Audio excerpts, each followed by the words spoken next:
We dismiss history at our peril. Liberty Nation Radio with Mark Angelides. Joe Biden's presidential announcement featured VP Kamala Harris a staggering 13 times.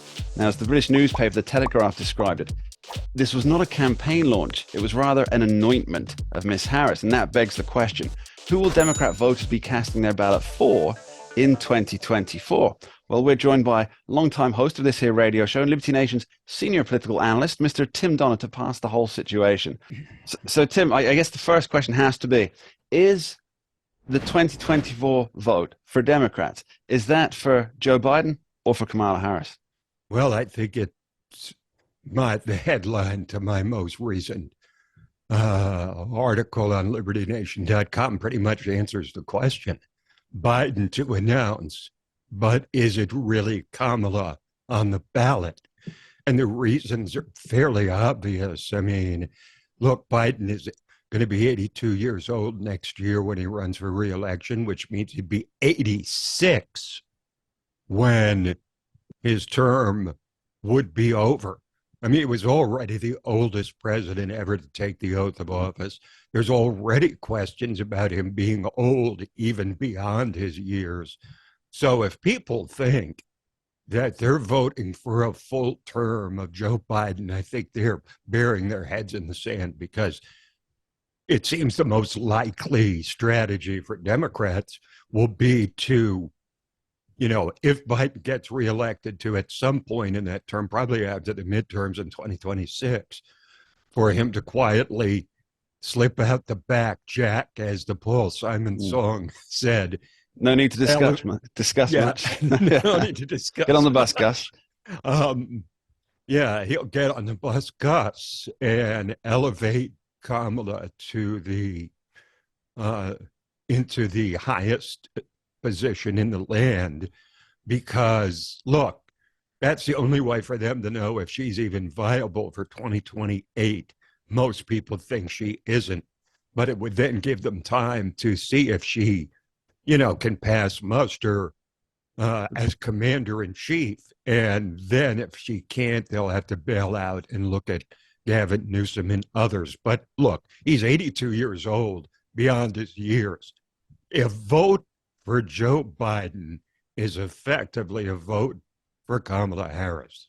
Now, I do want to pick up on something you said there, Tim, that they'll be using, you suspect that they'll be using that period after the midterms and before the 2028 election to evaluate Ms. Harris and how she's doing in the commander-in-chief's role. And I think that's fairly astute and likely, but how do they get rid?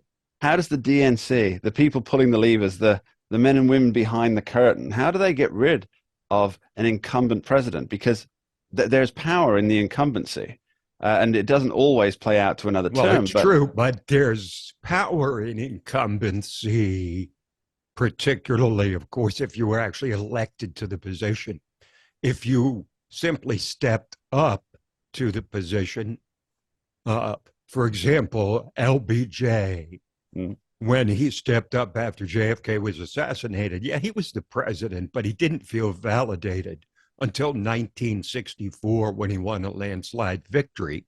And it's sort of like a Sally Field moment for him. They like me. They like me. Right. And then he had the power of incumbency, which, of course, he wasn't able to harness because he dropped out because of Vietnam before 1968. But the point is that if they were secure with Kamala Harris as being the president in waiting, I don't think Joe Biden would have mentioned her name a dozen times in his announcement and surely in his subsequent campaign addresses. He'll be trying to boost her, which I think is a boost for Republicans, because this is someone who's been run up the flagpole, and Mark, nobody is saluting at Kamala Harris. There's a fact. Now, do you think that the GOP will be targeting their campaigns, whoever the contender is? I mean, I presume we think the nomination is going to go to Donald Trump at the moment based on polling, but we'll get into that later in the show.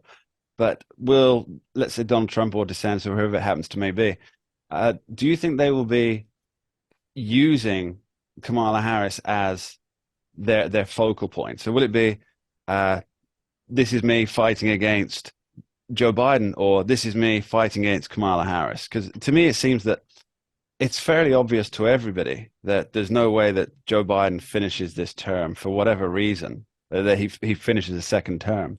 Um, so, do you think that'd be an effective line of attack to essentially campaign against Kamala Harris now? Well, look, she's got a lot of protection on the Democratic side, which is not to her advantage, frankly, because the fact that she's a woman of color makes her essentially untouchable. Now, if she was just a standard issue white guy, she could be dumped from the ticket and nobody would be the wiser. But he cannot afford to get rid of her for the same reason that he selected her in the first place. And the only reason he selected her, because she was not just a woman, but a woman of color. So she cannot be vanquished from the ticket for fear that you would chop off the progressive wing, who would be disgusted at the fact that a woman of color was taken off the ticket. It would be a sign of this, systemic racism that runs rampant through the U.S., according to the left. But this is a woman, look, shall I use the quotes? Shall I use her quotes? Well, you know what, Tim, actually, I kind of want to come on to this because, Biden and Harris, they do share a certain commonality that is neither their gender nor their skin color. But that when they speak, the world around them kind of feels a little bit more stupid. And I know you and I have discussed the various quotes and whatnot from Kamala Harris. I'd just like to play a short clip here, Tim. Let me know what you think. Okay, here it comes. So I think it's very important, as you have heard from so many incredible leaders, for us at every moment in time, and certainly this one, to see the moment in time in which we exist and are present, and to be able to contextualize it, to understand where we exist in the history and in the moment as it relates not only to the past, but the future. Well, Mark, that can't be embellished. I mean, that stands by itself. I will say this, that only Kamala could deliver such a statement. I mean, anybody else trying to imitate it couldn't. So You're saying it's Churchillian in stature. I'm saying she's inimitable. And Right. take that for whatever it's worth. But it's like her statement about school buses, where she said, and I'm going to quote her directly, "I'm excited about electric school buses. I love electric school buses. I just love them for so many reasons. Maybe because I went to school in a school bus. Hey, raise your hand if you went to school in a school bus," she exclaimed while raising her hand. First of all, shouldn't it have been our Transportation Secretary, Pete Buttigieg, who was handling the school bus caucus? I think that she speaks in another language, Scott. Mark, we need a separate lexicon, almost a dictionary, to translate Kamala Harris. Kamala Ease. Kamala Ian. Kamalese. There, we just made up a new term, Kamalese.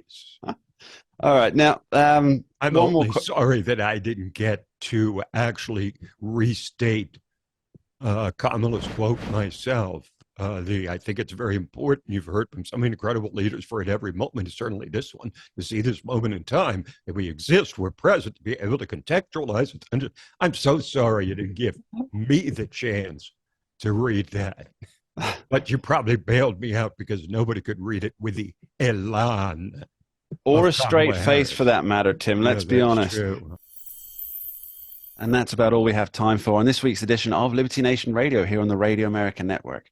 I'd like to thank our special guest, longtime host of this here show, and Liberty Nation senior political analyst, Mr. Tim Donner.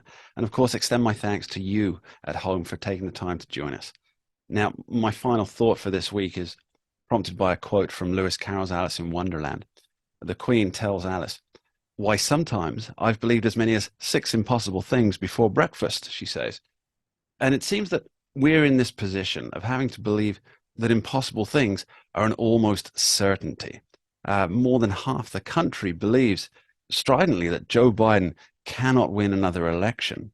And more than half the country, possibly even the same half, believes the same thing of Donald Trump.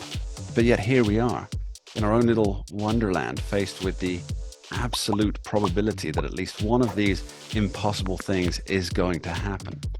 Perhaps like the Queen of Hearts, we should begin practicing such mixed belief for at least half an hour per day. My thanks to you. Thanks for listening. We dismiss history at our peril. Liberty Nation Radio with Mark Angelides. Entertaining, informative, and just plain fun.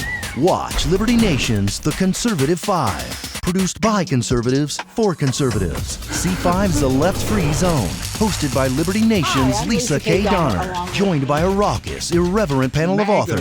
Deconstructing leftist narratives. Debating the hot topics. And remembering to laugh. Join the official conservative safe You only space. did that to piss Jeff off. Liberty Nation's The Conservative 5.